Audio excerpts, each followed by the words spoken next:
to let you in on a little secret. The desire to destroy and the desire to create are basically the same thing. Now, I know what you must be thinking. It's like, no, those are opposites. How can they be the same thing? It's actually quite simple, and I'll explain it here in a bit.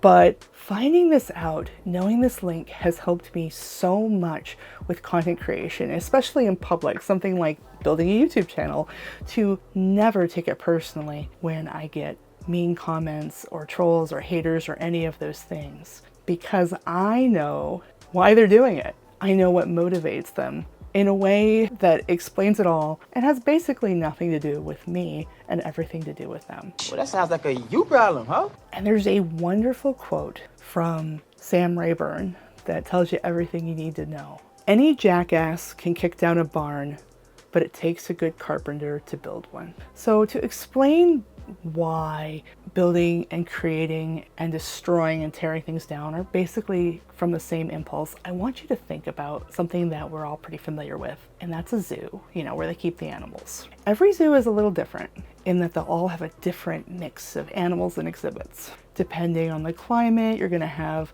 animals maybe that only are indoors, or there might be even specific seasons where entire sections of the zoo are closed. But no matter which zoo you visit, there are a few things that will stay the same. So there's one thing that you'll always see in every zoo, and that is that the animals are hyper aware of anybody that feeds them. And that's not really a surprise, right? Anybody who has a pet owner can attest to the fact that animals are like this. Just like your cat will intensely stare at you when it's time for you to feed them with this really uncomfortable intensity, a snow leopard will pace to the appointed place where the food comes and just glare at it until the zookeeper arrives. Sometimes it'll look a little nonsensical if you're the one visiting the zoo. You'd be like, what is that snow leopard doing?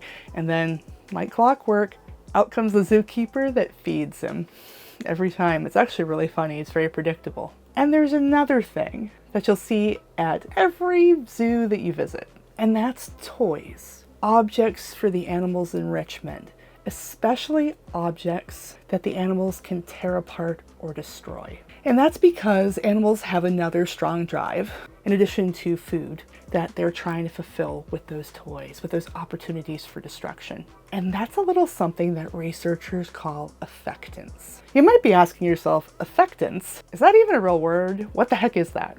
And granted, it's kind of an odd word for a really simple concept, but also a really useful one once you learn it. Affectance is the desire to interact effectively with one's environment, to have some kind of impact on what surrounds you. Interestingly, when it comes to affectance and satisfying that drive, it doesn't matter if that impact is destructive or constructive, if you're doing something positive or negative from a social perspective.